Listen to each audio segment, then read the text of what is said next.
This is Writing It, the podcast about academics and writing. I'm Rachel Gordon. Here we aim to make the process of writing and publishing a bit more transparent and a bit less overwhelming. Through conversations with editors and academics at all stages, from full professors to graduate students, independent scholars, and postdocs, we share stories, lessons, and helpful habits from our writing lives.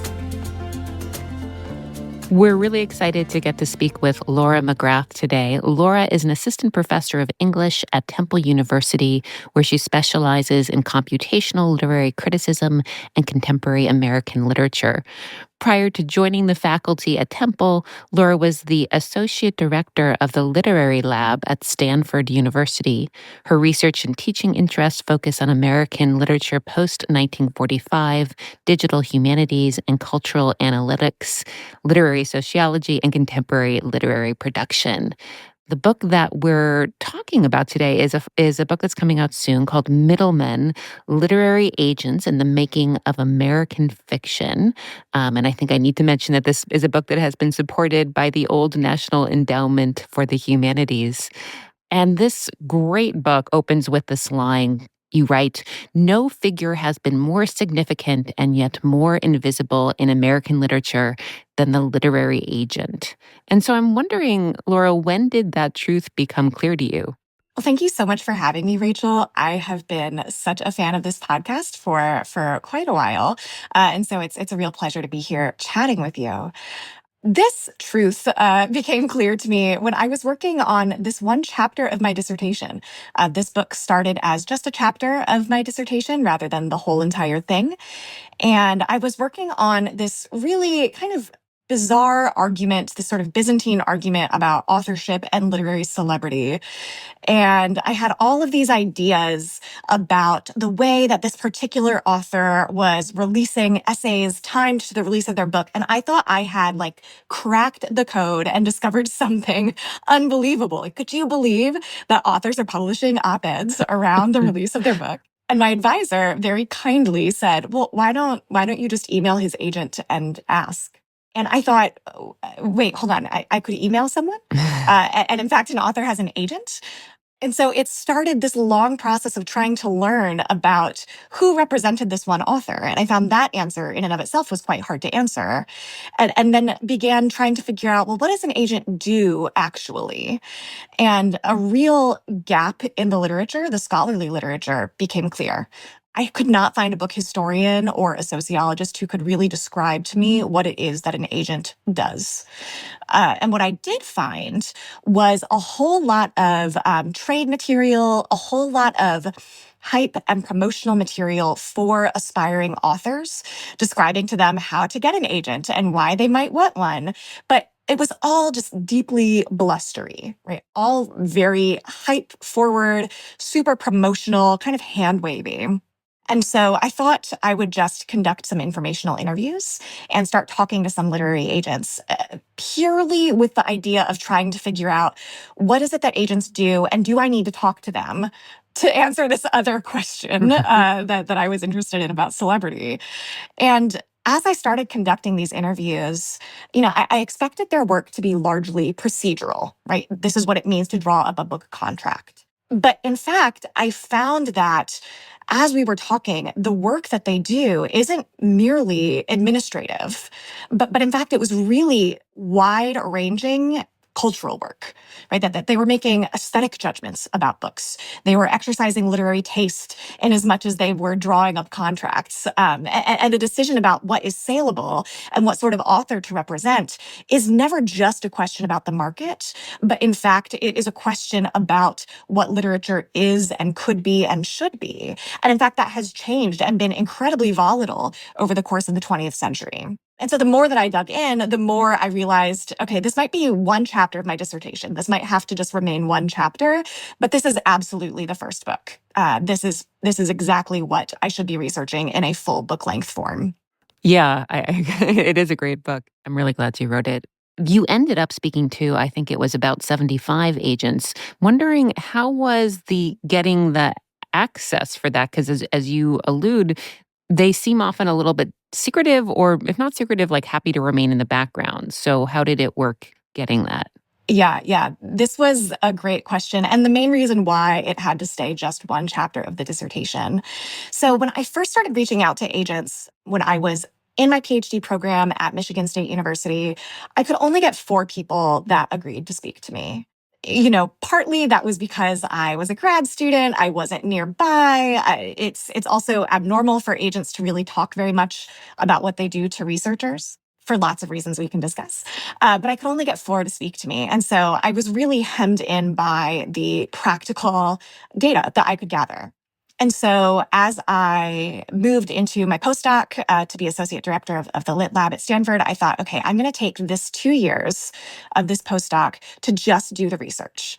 I'm going to go to New York as often as I possibly can. I'm going to try to be there in person to be in people's faces to make sure that they have to talk to me, and to do everything that I can to try to build up this corpus, really, of interviews that I could work with. And once I had a PhD behind my name, and once I was writing from Stanford University and not from Michigan State University, I had agents that were eager and happy to talk to me, including, one of the most powerful agents in the world responding to me within an hour.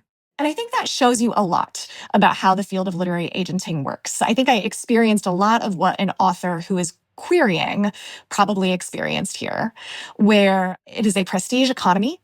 And what mattered to them was entirely the institutions that I was coming from, the name recognition of that institution. In the space of fiction, of course, it might be the MFA program. It might be someone coming from Iowa or a Stegner fellow. And I joked if maybe they did not realize that my Stanford email address was not from the Stegner Fellows program. But nonetheless, I benefited from that real inequality. And that's something that I have long held a bit of a chip on my shoulder about, but I think tells you a lot about how that world works. And once I was able to do those first round of interviews, then I started using a snowball sampling method. People were happy to introduce me to my friends or to their friends. And once I had a book contract from Princeton UP, once I had an NEH fellowship, once I had an agent myself, then I was very legible to them as a nonfiction writer, and it became much easier as time went on. Yeah, thanks so being upfront about the mechanics of how that worked. It reminds me when I was in grad school, I met a postdoc at Harvard who actually had gotten his PhD at Brown. So this was especially interesting to me because he said, "Yeah, I had this 1 year postdoc at Harvard, but I'm going to be using the heck out of that Harvard email address because the kind of response that he felt like he got was different for the same reason you mentioned." I wonder if you can tell us about that literary lab position you held. Sure.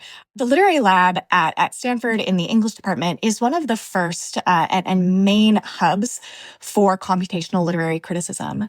So and the date escapes me now, but it was founded by Franco Moretti and Matt Jockers. When I was in graduate school, actually, I kind of heard about the Literary Lab as this real pioneering work in computational literary criticism. And the Lit Lab produces these amazing pamphlets. They've got this wonderful pamphlet series. It's this real it's really hard to describe, actually, but this real brain trust of scholars in literature and modern thought and language and history and the library and linguistics, scholars who are postdocs like me, graduate students make up the bulk of Lit Lab members now, I think, and faculty who really come together around common questions that are not bound by discipline, that are not bound by period, that are not bound by nation, but instead ask these large-scale questions about literary change or literary form that we can answer through data, through large-scale corpora, and through text analysis. Well, that sounds like a different side of English department or English scholarship. It is, yeah. And it's really a wonderful experience. It was a really wonderful place to be a person who's curious. Was what I loved best about it was that, it felt so undisciplined in so many ways, but we were really able to move and in a way that let curiosity guide us. It was really thrilling. The book Middlemen is really readable. I've been recommending and reading sections of it to my husband, and it does seem like it could have been a trade press, as in not an academic press. It is being published by Princeton University Press, and so I wonder, were you ever considering that route for it? Well, because I was on the academic job market and was fortunate enough to get a tenure track job, I really always did think of this as an academic book. But, that said, I wanted to write it as stylishly and as accessibly as possible. So it's a huge compliment, Rachel, to hear you say that you've been recommending it, because that was really one of my goals. When I was coming up through graduate school, I was watching all of these academic writers who were developing reputations as public scholars and writing for trade outlets and people really across disciplines. So on the one hand, I remember reading blog posts by Tressie McMillan Cottom, before she had graduated. And I remember reading these blog posts or being a part of Anne Helen Peterson's Facebook group and watching the sort of work that she was doing with her PhD in media studies and film studies, and was so excited by the way that they were having these larger conversations outside of their academic discipline, but really relying on their academic research and analytical skills.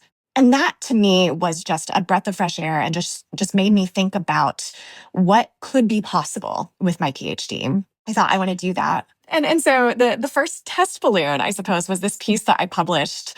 It is from this book. It was a public-facing essay in the Los Angeles Review of Books called Comping White. And it was about the data behind book acquisitions. And it really exploded online in a way that I did not expect at all. And not just within academic Twitter circles, but within the publishing industry. It struck a chord for folks that work in publishing in a way that was just completely unexpected to me. I thought, this sort of wonky data analysis that I'm doing is not going to matter, to anyone outside of this small space, but sure, I will give it a try. I will give public writing a try.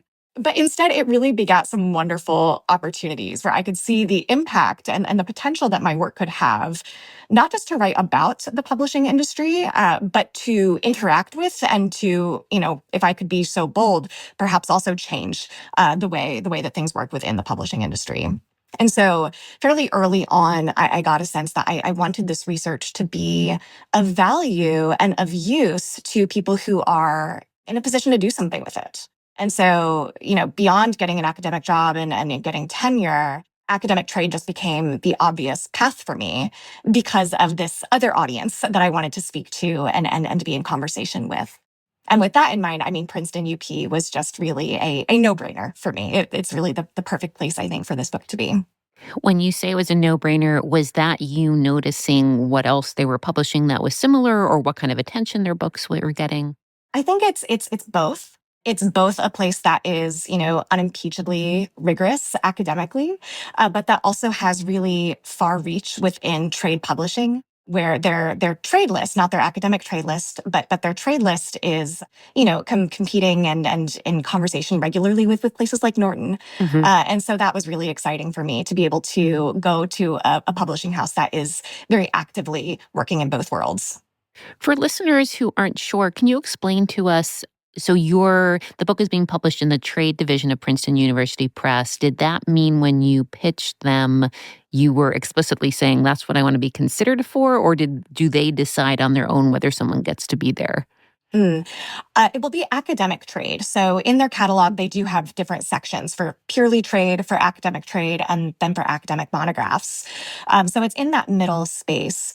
I worked with an agent for the submission process. And I don't know that this would have had any impact on how Princeton was interested in this book. I don't think it shaped their interest in the book. I work with Anne Savarese at Princeton, and she has a background in trade publishing herself. And so I won't speak for Anne, but I think she would have probably been interested in what the book was doing regardless. But I think working with an agent probably signaled the seriousness, my own seriousness of working for this book in terms of its wider crossover reach. I think a lot of academic writers like to think about their books as having crossover potential. And I don't know how often that's true, but I think working with an agent to kind of work through this submission really underscored, particularly for a first book, that's kind of a weird thing to do, really underscored for them my seriousness of thinking about the book reaching both of those audiences. So you wrote this popular piece that got a lot of great attention. How did that lead to you working with an agent? I had really no intention of working with an agent for Middlemen at all. I had in mind the idea that I wanted to write a trade book next. And that is still what I plan to do, is to write a trade book next.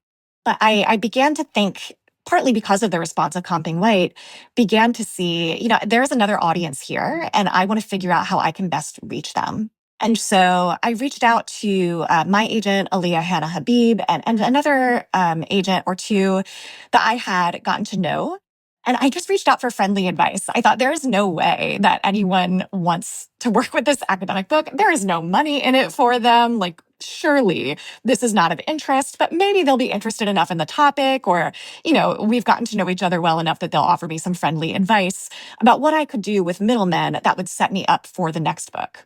And when I called Aliyah, she said, okay, yeah, sure. Like, hypothetical trade book. We'll talk about it when you get there in like 5 years. But I want to see this proposal. Show me the proposal you wrote for Middlemen. That's what's interesting to me.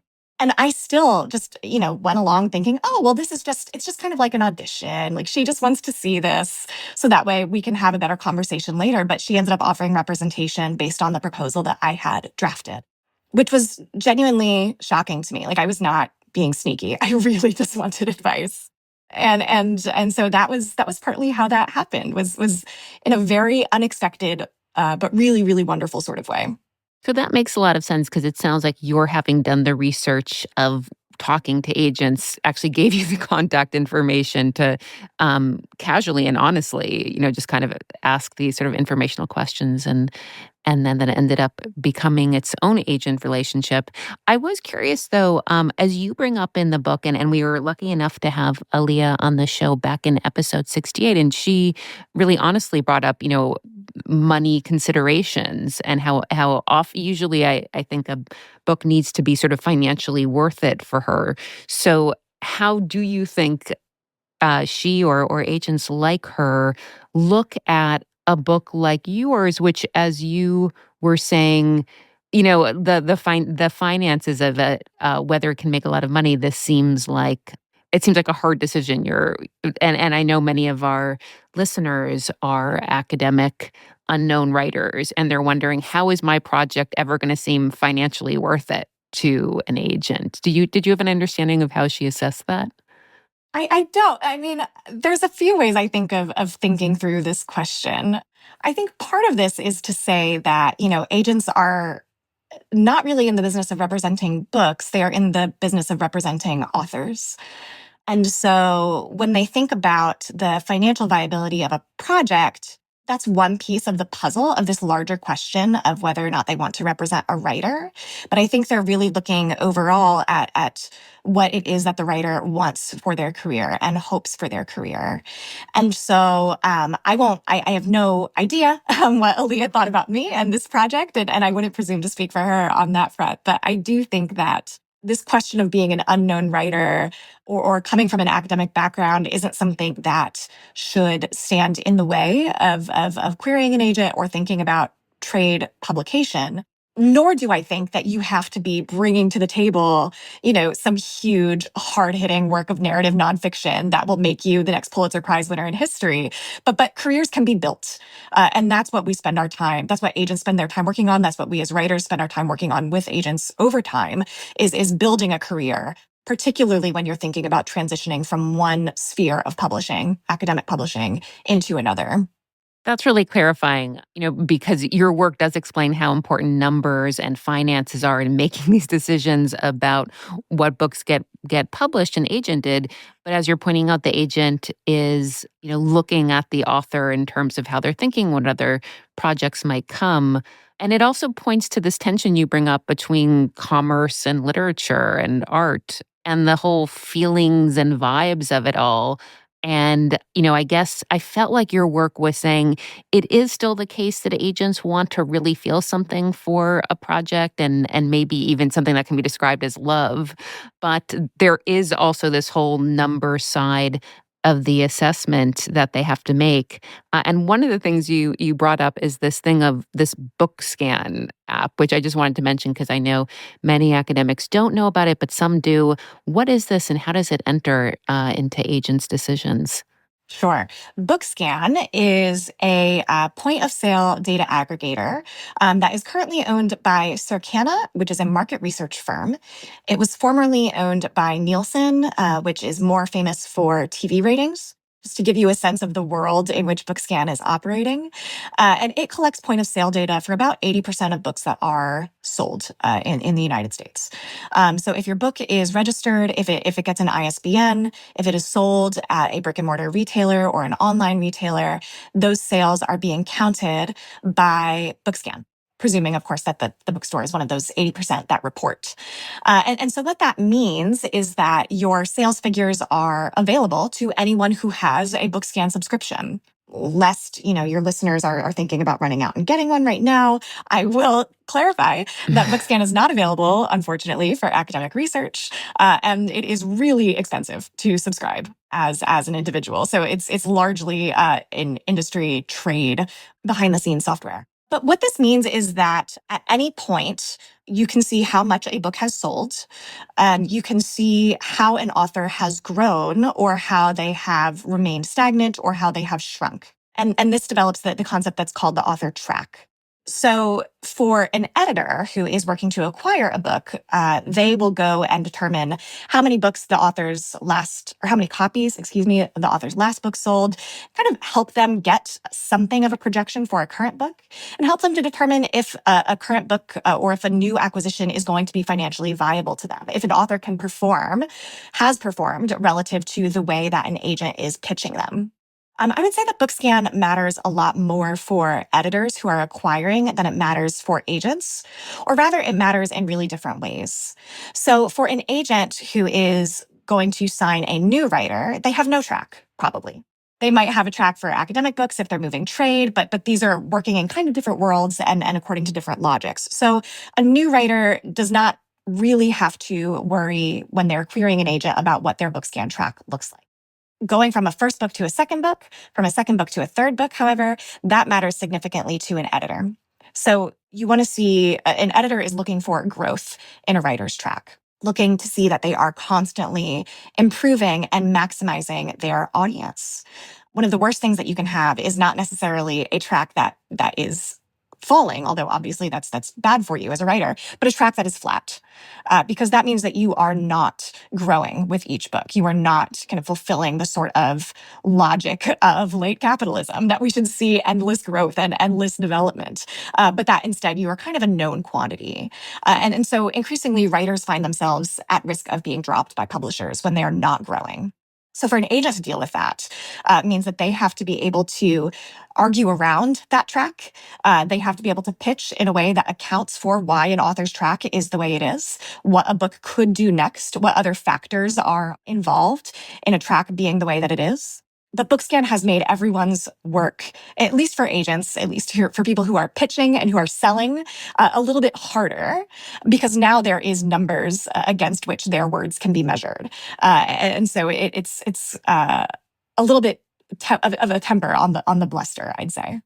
That is really interesting. It does make it sound like when you are a first time author, you still get to have this kind of romantic experience where people are really just judging you on the work. And I guess especially the agent. I mean, this does support the idea to me that with the agent, especially as they're assessing first time authors and manuscripts, that it sounds like it's mostly about, do I love this project or feel excited about it? How would you tweak that statement? No, I think that's totally true. I mean, so for a first-time writer with a track of 0, there is only one way to go, right? Every first-time writer has a track of 0, and they have the opportunity to go up. And so that's really positive. So when it comes to evaluating a new project, particularly from a new writer, it is absolutely about love, and it's about gut instinct.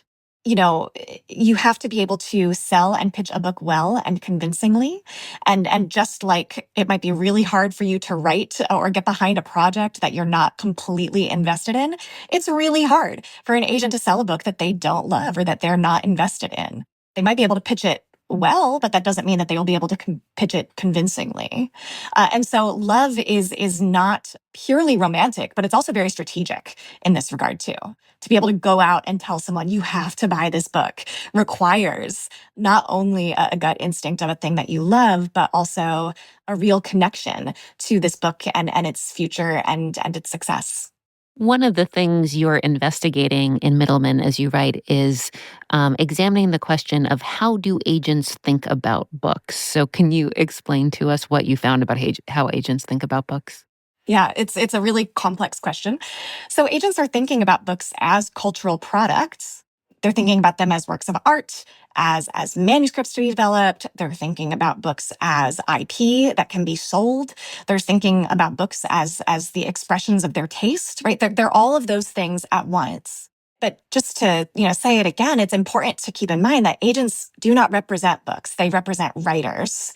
And so, whether a book is any of those things, right, whether it's art, whether it's IP, whatever they happen to be thinking about it in any given time, it is ultimately always just one move in a chess game that is a writer's career. Right. So they're thinking about this writer, about where this writer wants to go, where this writer could go, and how any individual book could get them there or one step closer to that goal.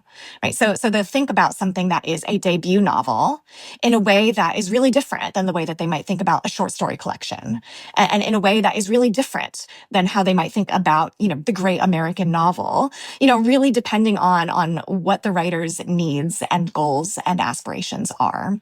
For as much as they're thinking about a writer that way, they're also thinking about how that writer fits on their list and in their career, right? So in as much as a book is serving an individual author, that author is serving an individual agent. That's a secondary consideration for them, but they're also thinking about their career aspirations. So, for instance, to give you one example, I spoke to an agent and I asked her what she hopes that she can acquire in her career. She was relatively junior. And so I asked her, what are you looking forward to? And she said, well, I want a really big prize winner because I want a list that is distinguished. But I would also really like a writer who is writing a young adult series because I want a list that will be self-sustaining. And what she meant by that was I want a writer who's going to deliver on a regular and timely schedule, which they must do if they are writing a series. Right. And that doesn't just matter for that writer, but that also matters for that agent and for their ability to, say, make rent because they are dependent on their commissions. And so that's always secondary to them, to what the book is and the sorts of books that they want to represent in the world. But it's not unimportant, right, of how a book happens to fit into an agent's overall career as well. One of the things your book describes so well is how central relationships are to this whole world of agenting and authors. And in the best cases, it sounds like an amazing relationship for a writer to have someone who believes in their work and is trying to help them be their best and also doesn't want to take credit for the help they might be given.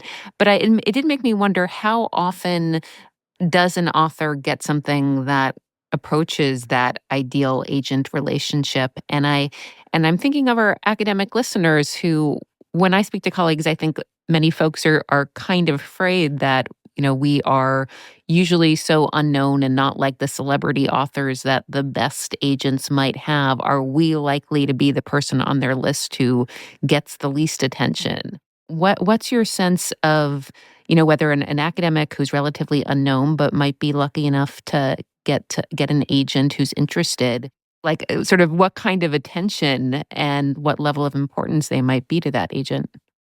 I mean, it's a really good question, and the sort of relationship that I describe is the ideal and not always the reality, of course, right? These are relationships between humans, and so always subject to whatever sort of human personality traits that might exist.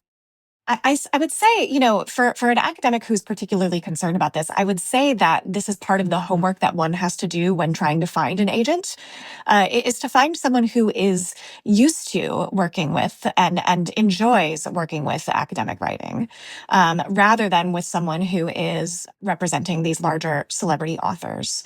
So you might not have much luck, or you might not be able to really command a lot of attention from your agent if you are going to someone who is, very senior at a big talent management firm like William Morris Endeavor or like CAA, who's really invested in these long-term celebrity authors. But you might have a lot more luck if you find an agent who's working at a smaller boutique agency, at an agent who represents a number of academic writers and clearly has developed a niche or an interest in that. Or also for an agent who might be a little bit younger in their career and really interested in investing in and building up a list that doesn't exist already. So it'll be very hard if you're competing against last year's Pulitzer winner. But if you're working with an agent who is really, really committed to building their writers and building their list from scratch, then your relative unknownness might not matter as much because that agent is also working through their own relatively unknownness. True. As I mentioned, your book is so well written, and I know that one of the reasons many academics are kind of interested in trade is because we hear that you get more editing when you're working with one of these trade press editors. Your book brings up the fact that actually sometimes agents these days have to do a lot of this kind of editing and helping to refine the writing. Either in your own experience as an author, or in your research, what are you finding in terms of the help with writing that a writer might get by working with an agent? Is a lot of that happening in that early stage with the agent, even before it gets to an editor? So this is really different with fiction and with nonfiction. So with fiction, which is what my book focuses on and what I spend my time writing about, agents are really, really digging into manuscripts early on in the process before they submit it.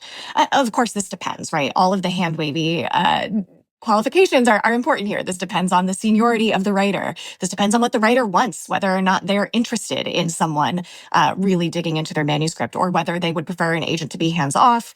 Probably depends on the experience of the writer as well. Like, debut novelists are probably more likely to get this sort of editing. But in fiction, that happens very intensely and that happens very early. This is really different in nonfiction because procedurally, agents are not selling manuscripts as they are in fiction, they're selling proposals. And so agents are, especially in nonfiction, working really hard on developing and editing proposals with their writers, doing everything that they can to help the author help their editor. So that way their editor can actually acquire. And that's what you're doing, right? Your proposal might include the sort of information that eventually is the jacket copy. It's including the tagline that they can take to their acquisitions board. So that way they can pitch this perfectly with in-house in order to generate the support for this as yet unwritten book. So the actual work in nonfiction, the editorial work that agents do in nonfiction is almost entirely at that proposal stage, which is, as we all know from having written proposals, whether academic or not, it is always partly a fiction, right? It's always partly just a projection of what you think you might do and may or may not end up being the book that you produce. And so in nonfiction, the sort of editorial work that you do and that so many of your guests have spoken about, Rachel, is really still happening with editors and a little bit less with agents. We've spoken with a number of guests who've written these big proposals for a trade press nonfiction book. And it sounds like these proposals, especially for a first time author, are often much longer than what we're used to as academic book proposals, but that they vary depending on the agent, what the agent finds useful in trying to sell the book. What was the experience like for you? Was it book in mini, or were you actually giving them a sample of your kind of narrative prose? Yeah. So I had written my proposal as a purely academic proposal and relied on really wonderful resources and handbooks. I'm thinking especially of Laura Portwood Stacer's book proposal book. And I followed her structure. That is a great structure and system for an academic book. And that was what I first sent to my agent when she said, I kind of want to see this. And as we were working on this proposal, she said, okay, we're going to actually change this quite a lot. And so it foregrounded, I spent I want to say 10 pages probably up top with a chapter with a historic anecdote about a literary agent that I am deeply obsessed with, Candida Donadio, who is this, wonderful figure from the golden age of publishing who no one really remembers now because she just refused to be quoted by the press. And she did everything she could to fade into the background while finding these genius writers like Joseph Heller and Thomas Pynchon and William Gaddis and Philip Roth, and doing everything she could to let those writers have these amazing careers while she was just in the background. So I included about 10 pages up top about who Candida Donadio is and why we should care about her, and really gave it the flavor of, the New York publishing lunch in the 1950s. And then the moves that the proposal was asked to do were not terribly different than the academic book proposal, because this was designed to be an academic trade book. What my agent was really helpful with was telling me areas where I was relying a little bit too much on jargon, where I remember I had this one phrase that I was hoping to coin, like, this is going to be my neologism for this book that everyone's going to attribute to me and everyone's going to cite. And she left this comment like, I don't think this is doing the work for you that you think it is. This is not helping you the way that you think it is. And I think, in my own writing group, people said, oh yeah, that's great. You need the citable thing. But as soon as I moved outside of the kind of more narrow academic discourse space, it was like, yeah, this is really not working. And so she showed me some areas where I was relying overly on jargon, where the work was not translating. But I think also really importantly, there were moments when she would flag, if you were writing a trade book, I would tell you to do X, Y, and Z here. And I could say, all right, but I'm not writing a trade book, so I'm not going to do X, Y, and Z here, right? That's not actually what my goals are for this book in this particular way. I am going to rely on the academic convention, because I do also need to signal to the editors that I'm sending this to that this book will pass muster in peer review, right? That this book is engaged in a long academic conversation, that there is a scholarly conversation and discourse that I'm engaging with, and I need that to be here too. So for as much as I think my agent really helped me think about the academic tradiness of the proposal, I was really the person who was in charge of what the academic trade aspect of the proposal was. And at the end of the day, it was also still my proposal. And I was still the one who was guiding that half of it. So I don't know if that's common, but that sounds great that she was really giving you advice. But it sounds like she made it very clear that it's your project, you are the academic, and it's not like I'm going to drop you as a client if you don't go in this way I'm suggesting. Correct. And I should say, I don't know, I can't imagine that she would ever drop someone as a client for not taking her advice. But I do think that her advice would be certainly more forceful in a trade space, right? Where she is really helping me to move from a space where I feel comfortable, which is academia, into a space where she is the expert, which is what the trade marketplace is, right? I am not an expert on the trade marketplace. And that's where I would need a lot more assistance and a lot more coaching, a lot more education. And so I do think that some of that was the very, funky form that is the academic trade. And was that kind of sample chapter that you were providing in the proposal, was that a sort of best of like, this wouldn't work as an actual chapter, but I want to sort of show off some of my great anecdotes in writing? How did you think of designing that? It was so each of the chapters of this book begins with a longer profile and anecdote of a historic literary agent where they responded to a particular problem in the publishing industry, a particular problem around representing a writer, by creating or at least thinking really creatively about a new strategy. Whether that is the creation of the debut novel, whether that is about the use of foreign rights and international book deals to really help improve an author's income, where they thought about these strategies in ways that changed the way that books are getting bought and sold. So I took one of those anecdotes that opens a chapter, and I want to say we might have just moved it whole cloth. I don't think that actually that's much different than what you will find in my chapter now on the lunch. It was really an expression of here's what I'm doing. This is what it's going to be like to read this book. This is what it's going to be like to read my prose and me as a writer. A topic that's come up in some of our conversations with trade press authors or crossover authors is this comparable title section of the proposal. I think some of us have assumed this maybe wasn't that important, but I wonder actually, I guess what I'm saying is I think it has become more important that and that even academic writers need to or are best served by showing that there's really an audience for this book and that that section of the proposal can actually do that. What is your understanding of how that section of the book proposal, really helps sell the book or convince someone that there is a readership? Think even in academic book proposals that are not aiming for trade or academic trade, I really think that taking a leaf out of the trade book here would be very, very helpful. So, what comps need to do is to signal not only the sort of reach and the sort of audience that you think a book could have, but also the sort of style that you are working with, or the way that you are engaging with your materials. So, for me, my book is a work of literary sociology.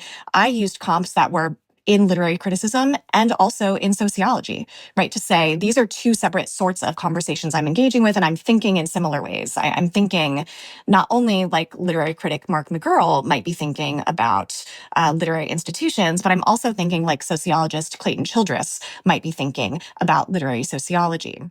But because part of the book also engages in literary history, I also used some literary biographies too, right? I could imagine that the reader of, say, Ben Mosher's book on Susan Sontag might find aspects of this book interesting. Or I could find people who might care a lot about Bob Gottlieb and might care a lot about this particular age of publishing, might find aspects of this book interesting. So, that's something that could be here, as a spiritual sort of comp or an audience sort of comp, even if it's not neither of those things is an accurate representation probably of how this book will sell. So I think it's really important to kind of take that sort of trade approach, even in academic spaces, of not just thinking about the other books that you are citing all the time, but who might be more kind of spiritually aligned with you or stylistically aligned, a book that's doing something or has the same sort of impact that you might be looking for your book, even if it's not necessarily on precisely the same topic. Were you guided in writing the comp section by thinking of what's a constellation of exciting books that are selling well, that are not all in the same kind of subfield? I have in my book a real melange of methodologies, I think. And so, what I was really guided by was trying to find comps that addressed each, right? So, I'm trying to do literary criticism like this person, I'm trying to do literary sociology like this person. I'm trying to do literary history like this person. I'm trying to do computational work like this person. And in hopes of really trying to capture, I think, the different conversations and the different audiences. The biggest comp for me, though, and what comps are really tricky because they also need to be somewhat recent. So that way you're speaking to a similar sort of market, whether that's academic or public facing. But the biggest academic comp for me, the biggest influence on my work has been Janice Radway. And these books are not especially current any longer. And so I could say, I'm working in the vein of Janice Radway, but trying to update them or trying to update these particular sorts of methods in these ways. Yeah, I can see that. I mean, I have also felt like I'm working in the vein of Janice Radway, and did not want to sound like I was really outdated, like still writing in the 1990s or something. Aren't we all working in the vein of Janice Right. Radway? Another thing you brought up in the book that has long been confusing to me is this issue of advances and whether some of our guests have brought this up, whether there's some kind of danger in getting a large advance. Can you explain this? Yeah, the thinking about big advances as being harmful comes from the problem of earning out, which is to say, an advance is always an advance against sales. It's determined in part based on a projection of how your book might perform. And the publisher's goal is to make that money back. And your goal is to make that money back for the publisher as an author. That's part of your goal. So that way they can break even and not publish your book at a loss. And so people get very concerned, authors get very concerned about the potential of whether or not they're going to earn out a large advance. And if their failure to earn out is going to be a black mark against them moving forward, if they will be undesirable to publishers after their first book inevitably underperforms. And I say inevitably, part of what makes this conversation really challenging and really difficult is that most books do not earn out their advance. Advances are partly given based on a projection of how a book might perform, but I don't think anyone expects that a book will ever earn out its advance. And in fact, these majorly inflated advances that we often see for some novelists are given as a sort of investment in what a novelist might do, as a desire, out of a desire to maybe keep them in-house, to maybe help them launch to the next book as well, without really an expectation that the novelist is going to earn back that particular advance. I don't have the numbers offhand, but I want to say it's just really a minuscule number of books that actually earn out their advance. So instead, I would think about this as maybe shades of success or shades of failure, depending on your glass being empty or full. Which is to say, how far below the mark are you falling here, right? Is it that you've only sold copies to like your parents? Okay, that's a problem. Is it that you've sold a reasonable and a healthy amount of copies? Have you demonstrated that you are an author who is really going to hustle for your book, who's really going to do everything that you can to join in the process of marketing and promotion and do everything you can to see your book succeed within reason? That's a different question than, is my advance so high that I'm losing money? Of course, you're losing your publisher money. But what are you doing with your shades of success and failure? Since we're on the topic of money and our podcast does try to provide information that is not always so easily accessible, I wanted to ask you about kind of reasonable expectations for first-time authors, especially academic authors who might be moving to trade or academic trade. Do you have an idea of what kind of money authors are getting? It's really hard to know well about what sort of money authors get for advances because any information that we have is self-reported and is also a really useful piece of publicity in advertising for a book. In advance, if it signals a publisher's expectations, it does no one any good to say, oh, I got, $2,500 as an advance. That's not exactly making anyone excited about your book or setting good expectations for your book. So I offered that as the caveat. I will say this about advances right now is that, historically, the thinking in publishing has been that your nonfiction pays for your fiction and that there would be a fairly steady stream of nonfiction published. The majority of books published in any given year are nonfiction, and that fiction was a little bit more volatile. That has really changed since the pandemic, where now we see that fiction sales are on the rise and nonfiction sales are decreasing. So this is a very hard time for anyone to sell nonfiction. Many people that I speak to have said it's the worst time for nonfiction in recent memory.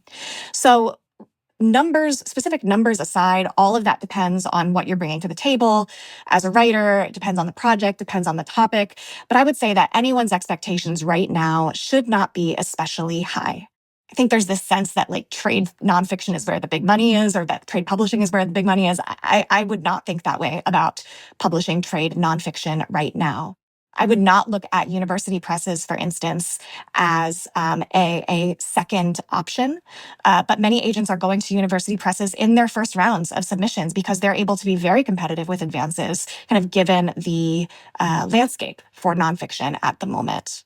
It's also worth keeping in mind, if anyone is interested in quitting their day job with their advance from their trade nonfiction book, that advances are also paid out in 3, sometimes 4 installments, that your agent takes 15%, and you're taking out a whole lot of money in taxes.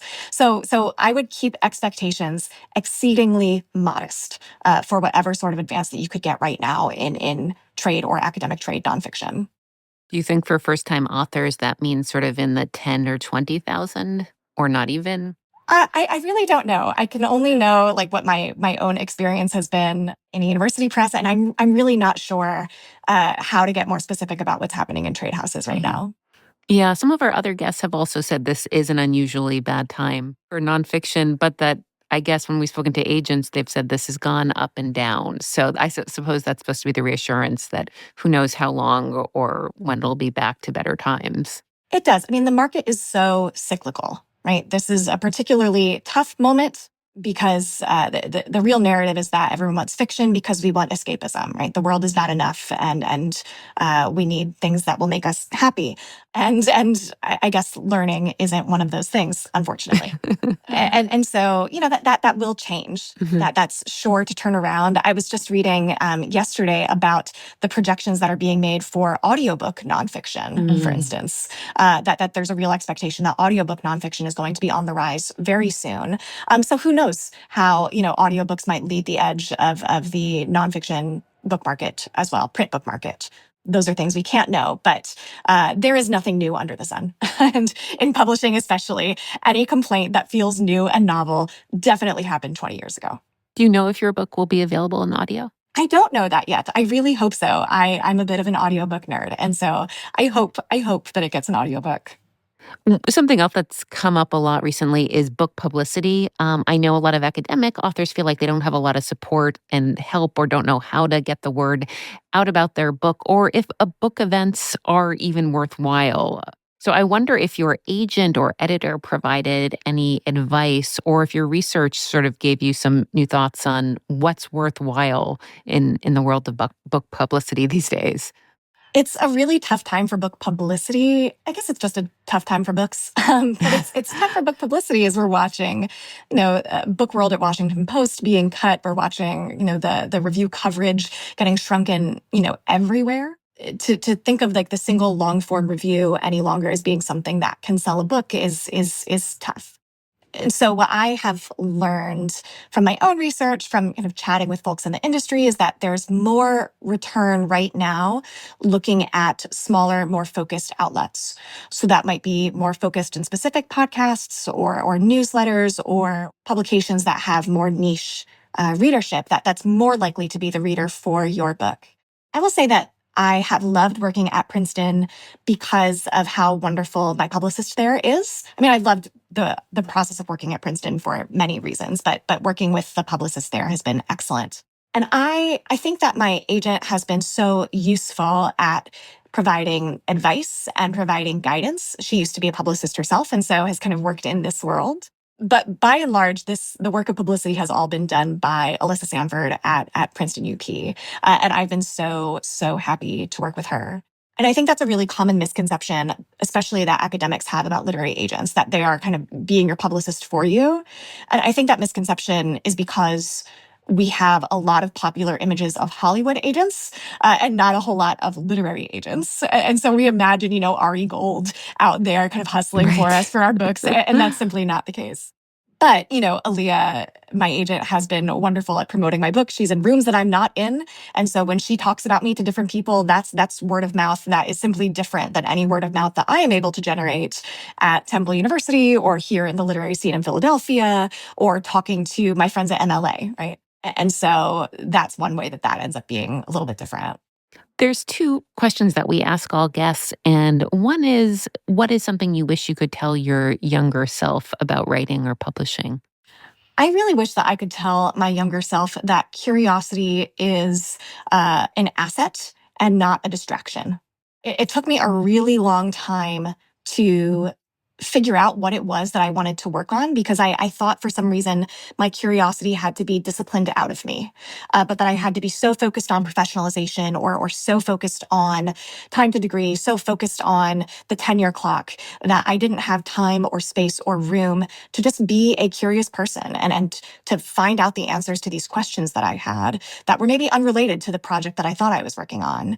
But when I figured out how to do that, when I gave myself the space and the room to say, no, I'm going to trust my gut. There's something to this question. I want to find it out. That was how I found a project. Like that was how I found the book that I wanted to work on. And that was how I found really this strange little niche of a field that I find myself working in. So I wish I'd trusted my curiosity much earlier. The book is a really good evidence of that because I can imagine how, first hearing about that Donadio agent, also made me wonder, like, who was this woman? And, what were her interactions like with all these really famous male authors? And you described that so well. The other question that we ask guests is if there is a writing habit or practice that is working for you. Part of learning how to be curious was also learning and reminding myself what I loved about writing. I went through as one does, the sort of dark night of the soul in graduate school, like, why am I doing this? This doesn't make any sense. I'm not getting paid any money. I'm not going to get a job at the end of this. And what I came to was that if I wasn't enjoying and loving the writing, then I was wasting my time. And I worked really hard to remember when in my life I loved writing the most. And it wasn't when I was trying to write like Lauren Berlant, and it wasn't when I was trying to write like C.M. Nye, which is what I thought one had to do to be smart. But it was when I was, in middle school and filling up notebooks with fiction constantly. I was just constantly writing fiction. And so one practice that I have developed has been when I get stuck in an argument, or when I get stuck working on a paragraph or a chapter, I'll close my laptop and take out a notebook.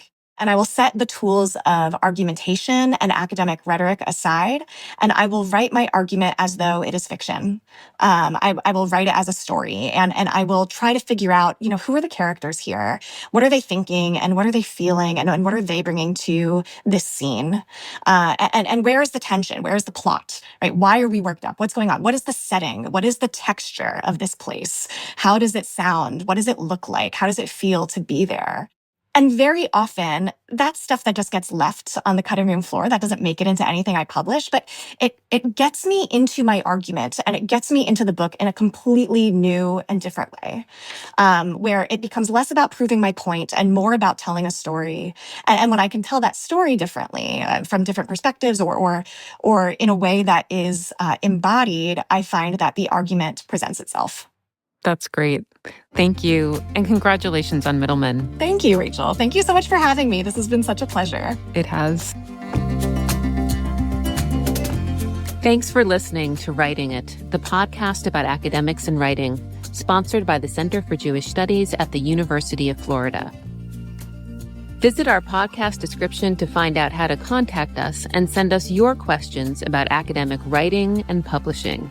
Follow us on social media at Writing It Pod, and subscribe to us so you never miss an episode.